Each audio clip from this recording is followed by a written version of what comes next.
किरात नगर है। उस किरात नगर में और एक ब्राह्मण रहता है जिसका नाम था देवराज। आसीत किरात नगरे ब्राह्मणो ज्ञान दुर्बलः दरिद्रो रस विक्रेता वेद धर्म परांगमुखः। है तो वो ब्राह्मण, लेकिन वैदिक धर्म से विमुख है, इस कारण दरिद्र है। दरिद्रता है क्या? क्या केवल धन से धनहीन होना मात्र दरिद्र है? नहीं। अगर ऐसा है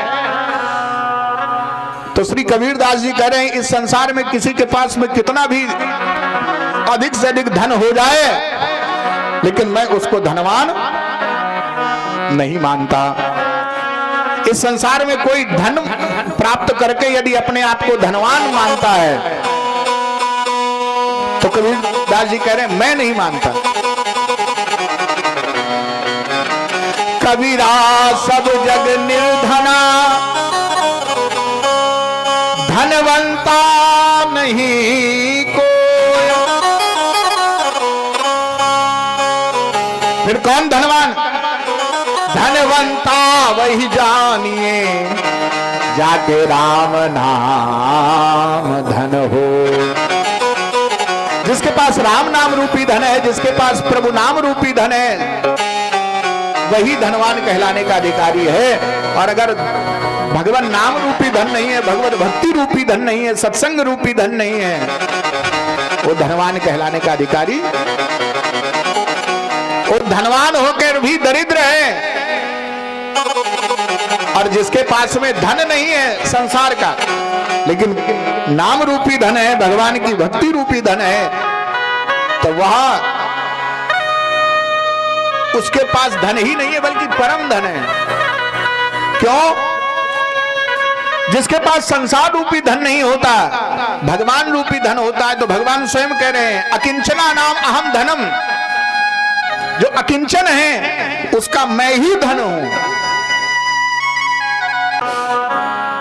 लेकिन ये धर्म से विमुख है देवराज नामक ब्राह्मण, इसलिए इसको दरिद्र कहा गया। दरिद्रो, कैसा दरिद्र? रस विक्रेता वेद धर्म परांगमुखा। रस बेचने वाला और वैदिक धर्म से विमुख है। स्नान संध्या आदि कर्मों से भ्रष्ट हो गया। शरीर तो ब्राह्मण का है लेकिन वैश्य वृत्ति में लगा हुआ है, व्यापार कर्म में लगा हुआ है। और व्यापार करते हुए जो लोग उसके पास में आते हैं उनको ठगने वाला है, विश्वासघात करने वाला है। अनेक बहाने बना करके उनका धन हड़प लेता। एक दिन वह ब्राह्मण एक दैक तड़ाके सा स्नातुम यातो महीसुरा वैश्याम शोभावती नाम दृष्टवा तत्राति विभला। एक बार एक तालाब पर नहाने गया, वहां शोभावती नामक और एक वैश्या को देख करके और उससे ही उसका प्रेम हो गया। वस्तुतः ये प्रेम नहीं है, ये केवल जो है और संसार की वासना पूर्ति का आकर्षण मात्र है। जहां प्रेम होता है वहां सबसे प्रेम होता है। किसी से कम या किसी से अधिक, क्योंकि जो प्रेम का स्वरूप है वो भगवान का स्वरूप है। और प्रेम जब होता है तो सबसे समान रूप से होता है। और प्रेम होता है तो कभी घटने वाला नहीं होता, निरंतर वर्धमान होता, वृद्धि को प्राप्त होता है।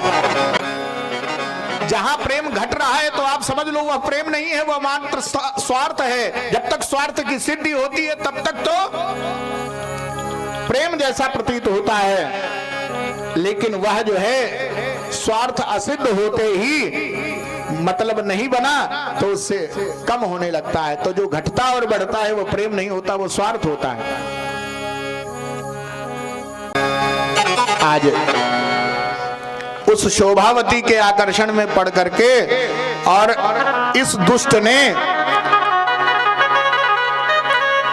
वैश्या कुसंग से रोकने टोकने वाले अपने माता पिता का भी विचार नहीं किया, माता पिता को भी सम्मान नहीं दिया।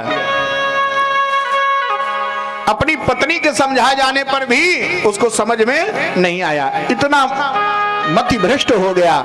और मति भ्रष्ट होने के बाद एक दिन इसने और वैश्या पर धन लुटाने के लिए, और अब धन खींचना चाहा अपने माता पिता से और पत्नी से, जब उन्होंने मना कर दिया तो इस दुष्ट ने अपने माता पिता को भी मार डाला, अपनी पत्नी को भी मार करके धन ले गया। अब वो शोभावती वो तो चाहती थी कि बस धन मिल जाए, और जैसे उसको धन मिल गया सो वो जान गई कि इसने अपने माता पिता को मार दिया है, पत्नी को मार दिया है, तो हत्या का दंड इसको भोगना पड़ेगा, तो हम क्यों भोगें? यही संसार है। ये सुख में तो सुख तुम्हारे साथ भोग लेगा, लेकिन दुख में सुख के सब साथी, दुख में ना कोई, दुख में साथ नहीं आने वाले। उस समय वो जो है धन लेकर के शोभावती तो चली गई। इधर यह सब प्रकार से ठगे जाने पर इधर उधर घूमने लगा। घूमते घूमते एक दिन वह एक मंदिर में पहुंच गया। मंदिर में शिव पुराण की कथा हो रही थी, वहीं बैठ करके वह शिव पुराण को सुनने लगा। एक पेड़ के नीचे बैठा हुआ था, दैव योग से उसके शरीर में ज्वर प्रकट हो गया, बुखार आ गया उसको, और ऐसा बुखार आया कि वो हिलडुल भी नहीं सका, वहीं बैठा रह गया। ना ही उसने कुछ आहार ग्रहण किया, तो शिव पुराण सुनते हुए उपवास हो गया उसका। जब विश्राम दिवस आया कथा का, उस दिन उसके प्राणों का भी विश्राम दिवस आ गया। यमदूत आए, यमदूतों ने आकर के पास डाला और प्राण खींचने लगे। उसी समय भगवान शिव के गण आ गए, रुद्र गण आ गए। रुद्र गणों ने आकर के उन यमदूतों को मार मार करके भगा दिया। ये तुम्हारे यहाँ का अधिकारी नहीं है, ये हमारे यहाँ का अधिकारी है। यमदूतों ने कहा महाराज जरा देखो तो इसके जीवन का हाल, इसने कितना अनाचार कितना पापाचार किया है।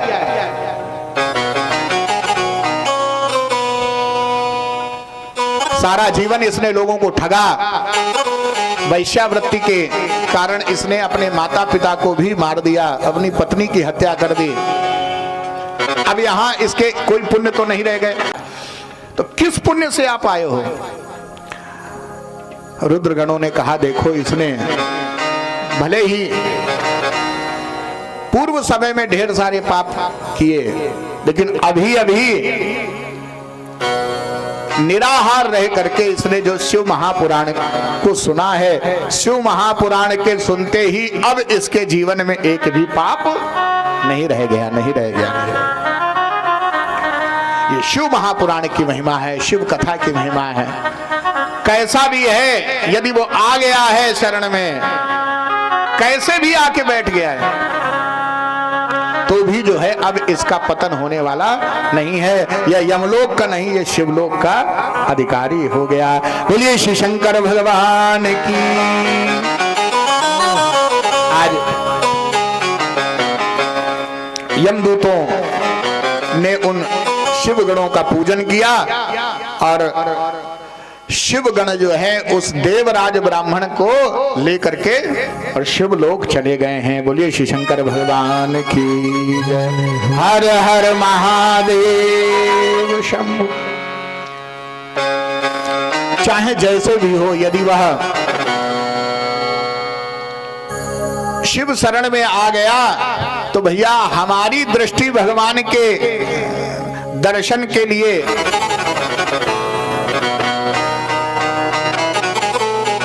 अर्हता रखती हो या ना रखती हो, लेकिन उनकी जब दृष्टि पड़ जाती है तो किसी भी प्रकार से अकल्याण नहीं होता।